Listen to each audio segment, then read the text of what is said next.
เปิดคลิปเปิดภาพออกมาทางยาโพกับมีผ้าขวัญบาทในปลาลุงเอ้ยเนาะกำลังก้าเกียมพี่น้องเอ้ยเนาะบาสีสู่ขวัญทางยาโพบ้านเฮาเองเด้อปลาลุงเด้อเนาะบาสีสู่ขวัญให้เพิ่นอยู่ดีไม่แห้งนี่แหละเนาะเพราะว่าเพิ่นบ่สบายพี่น้องเอ้ยน้อยในหลายเดือนก่อนเนาะมาฮอดมื้อนี้เนาะก็ได้ทำการบาสีสู่ขวัญพี่น้องเอ้ยเนาะผูกแขนทางยาพ่อบ้านเฮาพี่น้องเอ้ยเนาะหลังจากจบพิธีใส่บาตรเรียบร้อยพี่น้องเอ้ยเนาะคนลงมาใส่บาตรกันหลายมื้อนี้เนาะ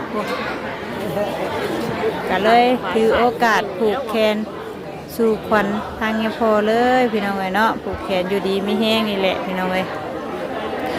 กับทักทายสบายดีกันตอนสวยๆเนี่ยเด้อเนาะมาพบมาพ่อกันอีกพี่น้องเอ้ยเนาะแปลกหูแปลกตาแน่เนาะมีผ้าขวัญอีกพี่น้องเอ้ยเนาะ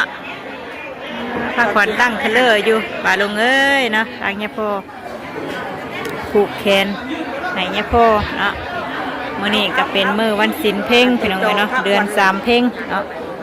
เลยทำพิธีสู่ขวัญผูกแขนอยู่ดีไม่แห้งเนาะทางออกตนญาติโยมก็มาหลายพวกพี่น้องเอ้ยเนาะว่าเมื่อนี้เนาะมือใส่บาตรพี่น้องเอ้ยเนาะหลังจากที่ใส่บาตรเรียบร้อยกำลังกาเกียมพี่น้องเอ้ยเนาะดึงมาต่อกันเลยเฮ้ยทางตะลุมตะลางพุ่นกระมี่พี่น้องเอ้ยเนาะเพ่กันอย่างนั้นนั่นประทัวกันกันติให้มันอยู่ในวงแน่บ่มันก็สิมีไผ่พุ่นคุ้นเนาะไผ่พุ่นคุ้นเนาะเอิ้นเนาะแห้งอันนี้แหละ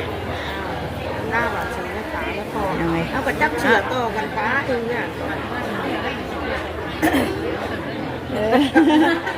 เวลานี้ไผ่ก็อยากได้อยู่รอบบ่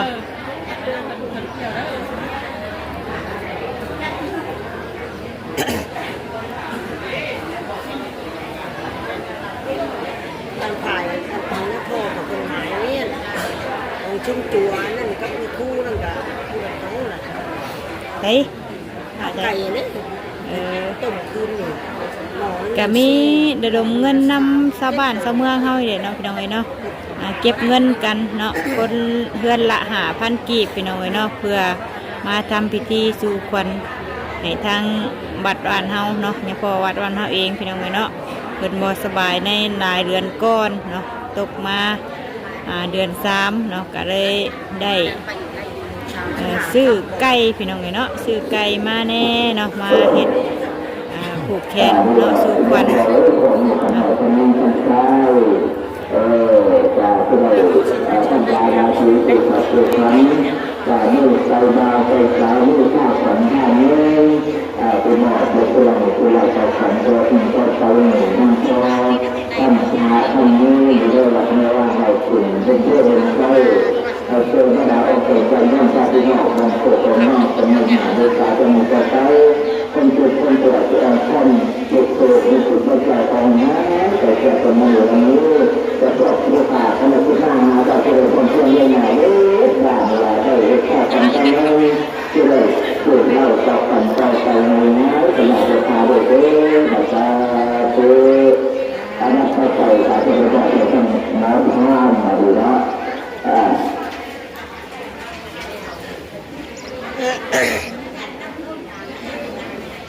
เราก็ชูอยู่ตรงนั้น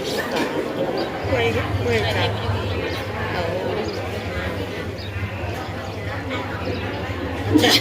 แล้วก็จะต้องกดกระเฉดจะ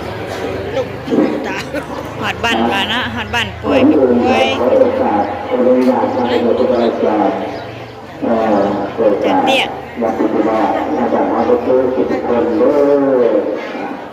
ก็ดูจากอาจจะไม่ได้พ่อจะเรียนอะไรก็เขาเป็นอะไรได้แล้วไม่เป็นปฏิบัติก็เป็นปฏิบัติจากหลักฐานคือเจ๊จับมือเจ๊ใช้พื้นที่ตรงนั้นใช้อะไรไอ้จักเขาเราก็จักเตี้ยเนี่ยสัม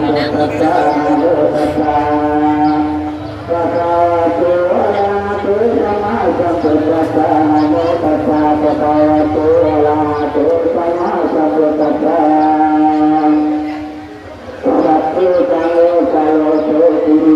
ลาตะเตจัตตาลิเกมานิจิเตระเตจัตตามุจัตตาโลนาคาหะเนเทหาวัตุตุตุเตปนัสสายันตุเตวะสระตะลาวิสังวิลตาคันตะปนาคาติคันตะสัพพิเตสังโมระปนังอาตายโนปุนันตุสัมมาสาวนาทะโลอายัมปะสัมปะสัมมาสาวนาทะโลอายัมปะสัมปะสัมมาสาวนาทะโลอายัมปะสัมปะเวทนาโยตนังเตติสังวามิตนังสารนังกัจจามิสมังโยตนังเตติสังวามิตนังสารนังกัจจามิสังฆาโยตนังเตติสังวามิตนังสารนังกัจจามิตุติยัมปุตุตังตุติยัมปิสัมมังตุติยัมปิสังฆังอาโยตนังเตติสังวามิตนังสารนังกัจจามิตุติยัมปิตุตังตุติยัมปิสัมมังตุติยัมปิสังฆังอาโยตนัง ชุดก่อนยังก่อนมันจะเทศไทยยังก่อนเนาะทำบอกอย่างนี้ทั้งหมดไม่ใช่ก่อนนี้เราได้ ธรรมดาได้เนาะ มีแต่ตัวมัน โลกาโสโลกาลิเตอนัสสะโลปุริสาธรรมสารติสัจจเตมโนสังคุโตภะคะวะโตโลกาโตภะคะวะตาธัมโมธัมมังนามัสสามิ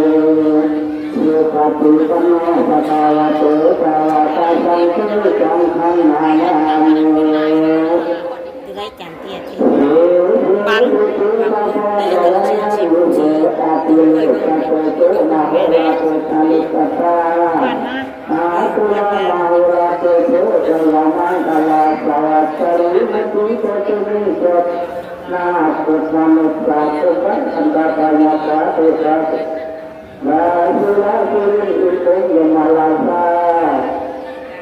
โย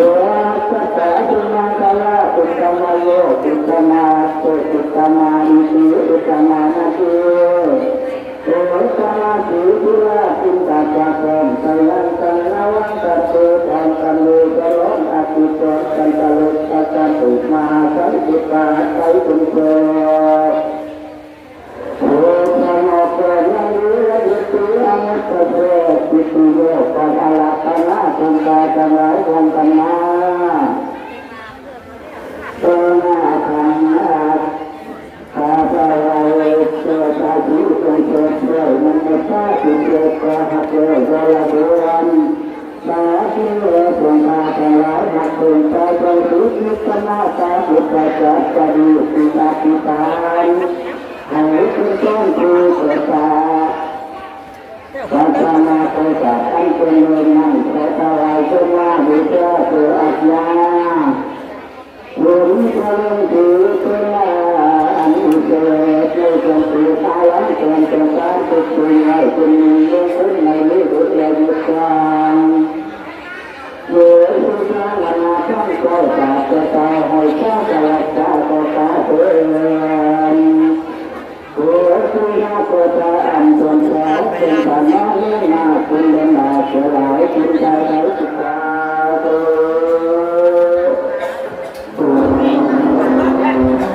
อาจารย์อ่ะเป็นอย่างนี้ให้มาให้มาตัวอย่างนี้ที่คุณบอกเพราะว่าที่ตายแต่ไม่มีท่านช่วยนะเป็นอย่างที่ตายแต่เราตัวเราได้เรื่องอะไรตัวอันนั้นรู้ของเราได้ของเราเนี่ยตัวนี้ตายอ่ะตายเป็นคนอันที่ทำมาที่เราที่เราด้วยเวลาเนี่ยนะเนี่ยเป็นเรื่องของเนี่ยจะได้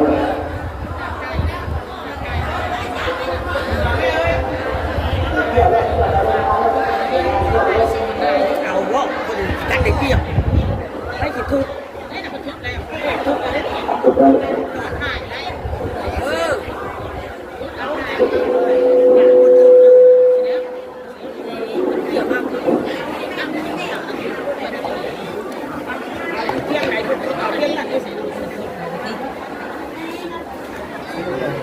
ตื่นวันหยาบครับ มันแข็งสิอยากได้พายมือผูกแขนลูกหลานบาดเนี่ยเอ้า เที่ยวอีนี่เอ้า ถ้าได้แล้วได้ล่ะ พอได้เฮ้ยคนได้เรา ถ้าได้ผูกแขนจ้า ขอโทษนะ จะเป็นผู้ได้การเด็กแค่ว่าอันหนึ่งเราแต่เราจะทำได้อะไรอย่างไรเนาะเอาอันนี้เอาไปไปสู้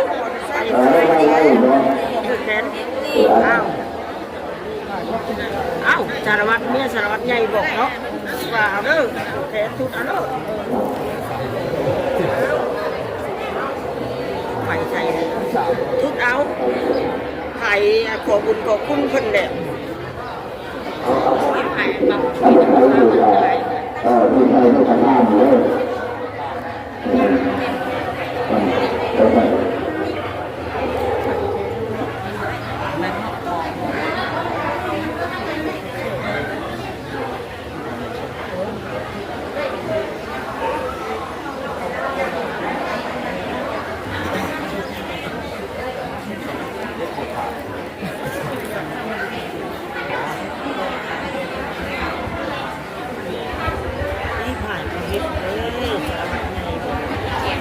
เริ่มผูกแล้วพี่น้องเลยเนาะก็สิเป็นทางฝ่ายศิริวัตรเพิ่นผูกก้อน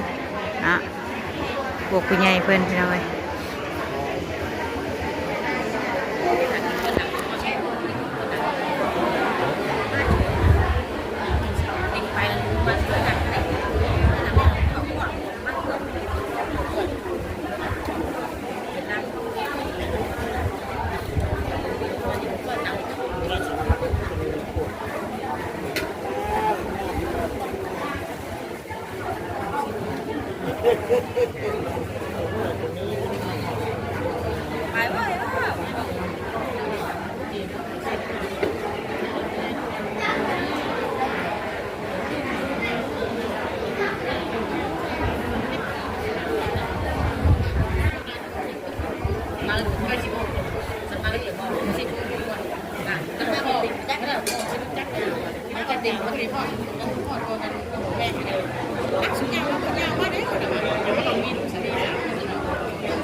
ใหญ่ใช่แล้วเป็นไปได้เนาะยิ่งใหญ่ยิ่งเป็นแล้วก็ยิ่งใหญ่ใช่แล้ว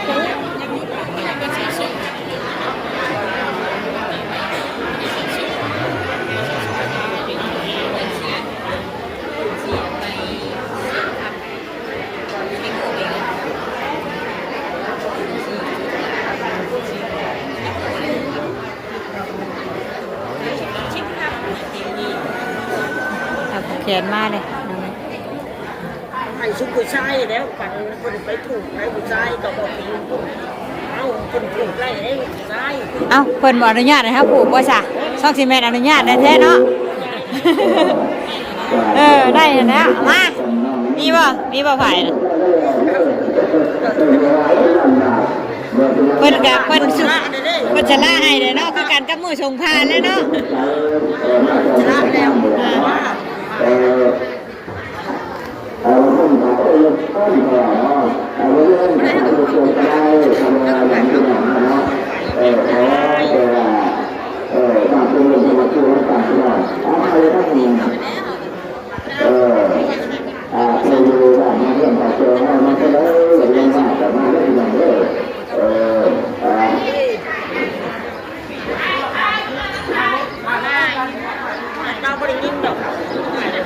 ถ่ายเพิ่นคือหลายอยู่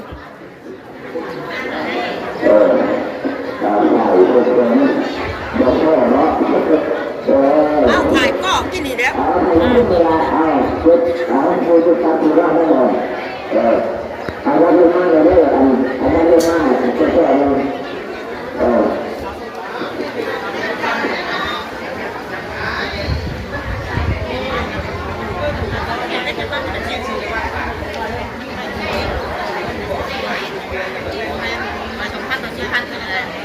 เส้นไข่ขึ้นเท่าอีกจังเลย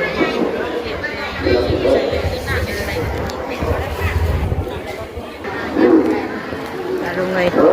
เตรียมถ่ายมัดใส่เงินไปผูกแขนเพิ่นก่อนพี่น้องเอ้ยเนาะไปตู้ไปไปเฮ้ยไปพวกไป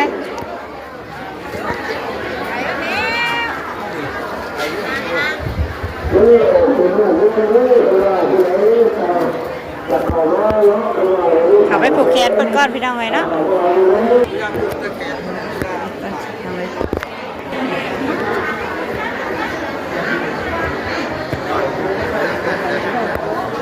ใส่ขันเพิ่นเรื่อยตัวเลยน่ะ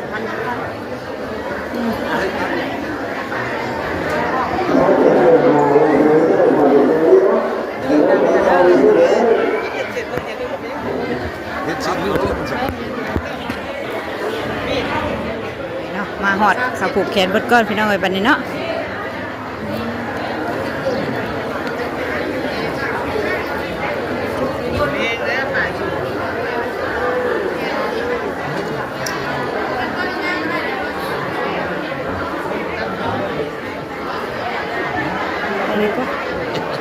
ต่างกันเลย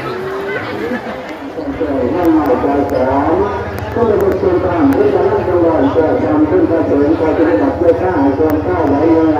อันหน้าที่เป็นงานรู้เก่าจะไล่หน้าทองเป็นข้าใจร้องให้เชื่อหน้าใจคอยใจหน้าเชื่อเสมอเก่าจนเกินยาได้ตัดกระเพื่อมเหมือนทางทั้งเด็กที่จะต้องนั่งเกิดตัวข้าของเราถึงวันแรกเราเป็นความเป็นเรื่องการใส่ชื้นเรื่องตื่นมาเป็นเจ้าขึ้นกันเป็นหมดเรื่องตาเด้อตาเด้อเป็นการนั่งตื่นมาเป็นใจหลังเมื่อเอาตาเด้อตาเด้อ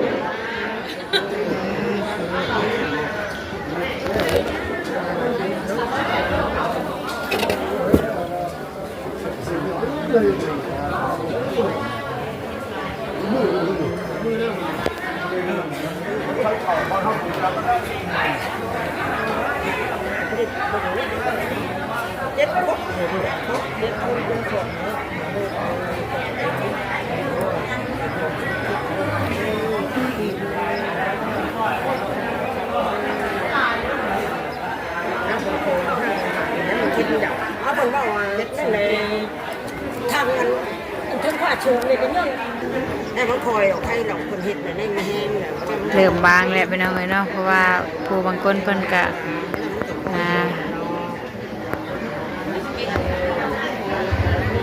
ผูกแล้วออกไปน้ำเนาะเขามาผูกน้ำพี่น้องเอ้ย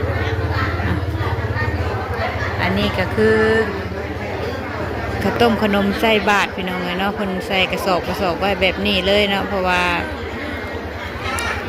เพิ่นยังบ่ทันได้แล้วเนาะผูกปลาเข่ามาเลย โอ้ท่านสารวัตรใหญ่คุณตัวไปปลูกแล้วไปหาคนก้อนปลูก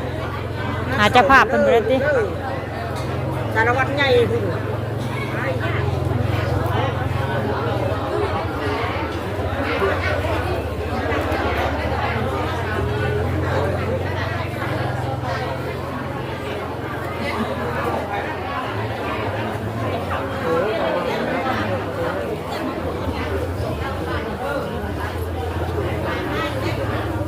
ดึงหุบมันใจสวยตื่นไปเรื่อยเนาะ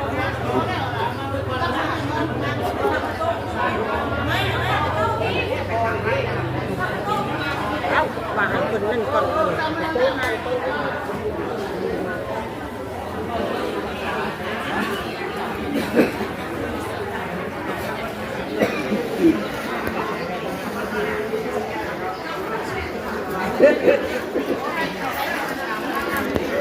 ผูกเรียบร้อยพี่น้องเลยเนาะจบพิธีเรียบร้อยพี่น้องเลยเนาะ ข่าวให้ฉันแล้วค่ะไม่จะย้ายไม่ออกไปต้นแล้วอยู่จังแบบนี้มา กูผ้าขาวลายบลายเนี่ยผ้าขาวสามัคคีน่ะ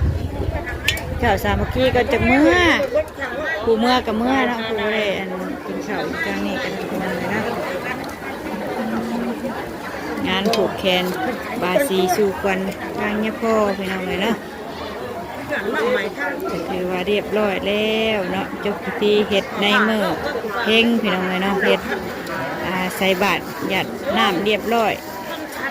ผูกแขนทางเนี่ยพ่อเนาะ แขนทางยาพอเลยเนาะเพิ่นอยู่ดีไม่แห้งพี่น้องเอ้ยเนาะตั้งแต่เพิ่นบวชมาได้เศร้ากว่าปีแล้วเนาะก็บ่เคยเฮ็ดให้พางเพิ่นจักเทื่อพี่น้องเอ้ยเนาะจบมาปีนี้เนาะประมาณบางใดตอนที่เฮาถ่ายคลิปนั่นแหละพี่น้องเอ้ยเนาะเพิ่นบ่สบายเนาะเลยทำการห้องควันห้องยางเพิ่นนั่นแหละพี่น้องเอ้ยเนาะตกมาเดือนนี้เพิ่นก็ดีเศร้าแล้วเนาะก็เลยมาทำพิธีบาสีสู่ควันผูกแขนพี่น้องเอ้ยเนาะให้เพิ่นอยู่ดีมีแฮงเป็นโฮมโพโฮมไส้ให้ลูกให้หลานในบ้านในเมืองของเฮานี่แหละเนาะแล้วก็ประมาณนี้พี่น้องเอ้ยเนาะสำหรับคลิปนี้ก็ลาพี่ลาน้องแล้วนะพบกันอีกคลิปหน้าพี่น้องเอ้ยเนาะคลิปนี้สบายดีพี่น้องลำ